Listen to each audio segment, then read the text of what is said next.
শুভ সকাল। আবার একটা নতুন ভিডিওতে সকলকে স্বাগত। ঘড়িতে বাজে সকাল 8:30টার মতো। এখানে মিষ্টি কাকুদের জন্য মা চা বসিয়েছে আর আমি 1 কাপ জল আমার জন্য দিয়ে দিলাম। মহারাজ গেছে ঢালাইয়ে জল দিতে আর শ্রীহানবাবু গেছে তার কাজে ব্যাঘাত ঘটাতে। সকাল থেকে আকাশটা মেঘলা মেঘলা, আবার মাঝে একটু রোদ উঠছিল, আবার তার মাঝে বৃষ্টিও হচ্ছে। এই করতে করতে জামা কাপড়গুলো একেবারেই শোকাচ্ছিল না। আজকে বেশ কিছু আমসত্ত্ব থালা থেকে তুলে ফেলা হয়েছে। মা এগুলোকে তুলে পিস পিস করে রেখেছিল আর আমাকে বলল এগুলোকে একটু সাজিয়ে ফ্রিজে তুলে রাখতে। সেটাই করছিলাম। আর এই কাজগুলো তখনই করা সম্ভব যখন শ্রীয়ানবাবু নিজের মতো খেলতে ব্যস্ত থাকে। ছোটবেলায় আমার ঠাম্মাকে দেখতাম আমসত্ত্ব দিতেন। তখন আমি বেশ ছোট, যদিও হালকা হালকা মনে আছে। আর তখন আমের বাগানও ছিল আমাদের অনেক বড়। আগে যেহেতু মিক্সি ছিল না, তাই আমের মাড়িগুলোকে হাতে করেই বের করা হতো। তারপরে ওটাকে ফুটিয়ে যেভাবে থালায় দেওয়া হয় ওইভাবে দিয়ে শোকানো হতো। এখন যেহেতু মিক্সি হয়ে গেছে, তাই এই আমসত্ত্বগুলো আরও ভালো হয়, কোনো অংশে একটুও দানা থাকে না। তার জন্যই আমাদের বাড়িতেও না মা জেঠি সবাই এই আমসত্ত্ব দিয়ে থাকে। তবে মা একটু বেশি বেশি দেয়, কারণ আমার ছেলে এই আমসত্ত্ব খেতে ভালোবাসে। আর আজকে ছিল পঞ্চমী। আমাদের বাড়িতে পঞ্চমীতে কোনো রান্নাবান্না হয় না। মাসির বাড়ি থেকে সমস্ত খাবার এসেছে। মা সেখানে করে দিয়েছিল মুগ ডাল, ঝিঙে আলু পোস্ত, বাঁধাকপির তরকারি, পটল ভাজা আর চিপসটা ঘরেই ছিল। আজকে নিরামিষই দিয়েছে। তবে পঞ্চমীতে অনেকে সিদ্ধ ভাতেও করে, কিন্তু আমাদের বাড়িতে কিছুই হয় না। আর এখানে দেখুন ইডলি মেকার নিয়ে সে আইসক্রিমের দোকান দিয়েছে। ও একটা দাও। না, দুটোর দাম কত? 100 টাকা? একটা 40 আর দুটো 100? আচ্ছা ঠিক আছে, দাও।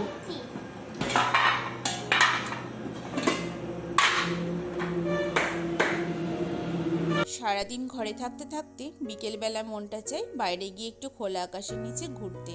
তাই আমরা সবাই একটু বাইরে এসেছি। আর এখানে নতুন ছাদ থেকে জেঠিকে খুব ভালো দেখা যায়। আমরা সবাই মিলে একটু গল্প করছিলাম। আর মহারাজ এখানে শ্রীহানকে নিয়ে আর ভাইকে নিয়ে খেলতে ব্যস্ত। আর মহারাজ যখন বাচ্চাদের সঙ্গে থাকে ও বাচ্চাদের মতো হয়ে যায়। আর জেঠির গাছে তো প্রচুর আম এসেছে এবার। আর মহারাজ সেখান থেকেই কয়েকটা পারছে। আর এবছর না আমের ফলন এত বেশি, প্রত্যেকটা গাছ ভরে ভরে আম এসেছে। আর এরকম হলে আমের দাম তো খুবই কম। বাজারে যারা নিয়ে বসেন তাদের কাছে হয়তো একটু দাম হবে, কিন্তু যারা গাছ থেকে সরাসরি ওনাদের কাছে বিক্রি করে তারা একদমই দাম পায় না। জেঠিদের মোট 3টে গাছ, আর 3টে গাছের সমস্ত আমের দাম দিয়েছে কত জানেন? 500 টাকা। আগে তো আমাদেরও এই জায়গাটাতে প্রচুর আম গাছ ছিল, আর আমাদেরও এরকম হতো। তাই মা বলছে আম গাছ না থাকাই ভালো। এই নষ্ট হতে দেখতে আর ভালোও লাগে না। আর প্রায় প্রত্যেকের গাছেই এবছর আম এসেছে। কাউকে দিলেও তারা আর নিতে চাইছে না। আর মহারাজ এখানে হালকা হালকা কাঁচা আমগুলো পেড়ে দাঁড়িয়ে দাঁড়িয়ে খাচ্ছে। সেই দেখে ভাই আর শ্রীহান বলছে ওরাও খাবে। ওরা কি এই আম খেতে পারে? তবুও মন শান্তি করতে একটু দিলাম। তবে ওর নাকি খেয়ে খুব ভালো লেগেছে। ওদেরকে এই আম খেতে দেখে আমার তো দাঁত শিরশির করছিল। আর সন্ধ্যাবেলায় এদিকে একটু বেরোচ্ছিলাম, একটা কাকিমার বাড়িতে যাব। ওই কাকিমা আমার সমস্ত ব্লাউজগুলো বানিয়ে দেয়। আর অনেকগুলো পিস ওনার কাছে জমা হয়ে গেছে, ওগুলোই আনতে যাচ্ছি। গাছে এত কাঁঠাল হয়েছে, সবাইকে দেওয়া হচ্ছে, কিন্তু আমাদের নিজেদেরই একটাও কাঁঠাল খাওয়া হয়নি। এই ছোট্ট কাঁঠালটা ঘরে ছিল। মা বলল এটাকে ভেঙে দিতে, আর সবাই মুড়ি দিয়ে একটু করে খাওয়া হবে। ছোট হলে তাড়াতাড়ি শেষ হয়ে যায়, আর বড় হলে ফালতু ফালতু নষ্ট হবে। সেই জন্য এটাকে ভাঙছিলাম। আর দেখুন রোয়াগুলো কি সুন্দর করে সাজানো ভেতরে। আমি যদিও কাঁঠাল খেতে খুব বেশি পছন্দ করি না, তবে এটাকে ছাড়াতে আমার খুব ভালো লাগে। আমি যাবার জন্য রেডি হয়েছি, তাও আমি কাঁঠালটা ভেঙেই যাব। আমার এত ভালো লাগে এই রোয়াগুলোকে ছাড়াতে। আর এই কাঁঠালের এই ছোট্ট ছোট্ট রোয়া, যারা কাঁঠাল খেতে ভালোবাসে এই পুরো কাঁঠালটা সে একেবারেই খেয়ে ফেলতে পারবে। আর এই পঞ্চমীর দিনে বাড়িতে রান্নাবান্না থাকে না, মাসি তো খাবার পাঠিয়েছে। ওগুলো আমরা সবাই খেয়েছি, কিন্তু মা ছাড়া। আর মায়ের সারাদিন কাটে মুড়ি টুড়ি খেয়ে, সেই জন্যই কাঁঠালটা ছাড়ানো হলো। মা কাঁঠাল খেতে পছন্দ করে না, তবুও একটু মুড়ি দিয়ে খেলে ভালো লাগবে, তাই ছাড়াচ্ছি। আর আজকে কাঁঠাল ছাড়াতে দেখে আমারও একটা কাঁঠাল খেতে ইচ্ছা করলো। আমাকে কাঁঠাল খেতে দেখে ওখানে সবাই মজা করছে। তবে বিয়ের পর আমি যখনই ও বাড়িতে কাঁঠাল নিয়ে যাই, ওখানে গেলে একটা দুটো খাওয়া হয়।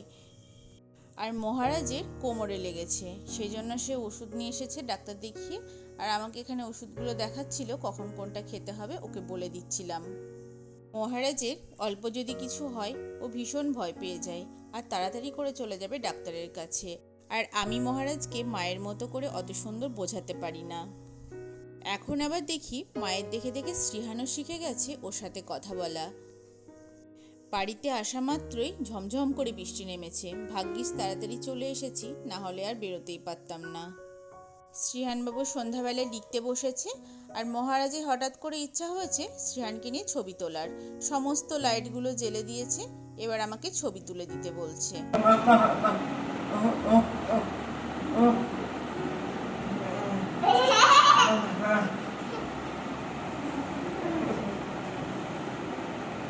ওরে বাবা রে বাবা, কি করছে ওকে নিয়ে, দেখি দেখি।